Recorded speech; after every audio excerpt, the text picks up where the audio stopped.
Hi everyone, I'm Seren, a first year marketing management student here at USW, and today I'll be showing you my day in the life.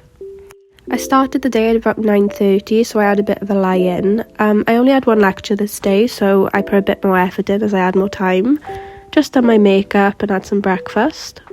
Then I always make sure to go to Lidl before I go to uni, just to get some snacks. I went to the library with one of the girls just to submit an assignment that was due that night. We had a catch up and just got some work done. I always go to the Union shop to pick up a Red Bull before this workshop because it's on the way, and he ended up letting us leave an hour early, which was really nice. And then I treated myself to a Starbucks before going to the business clinic. I had quite a bit of work due this week, so I just made sure I was on top of all that. I ended up leaving campus at about 5 p.m. and got home to a Domino's, which was the highlight of my day.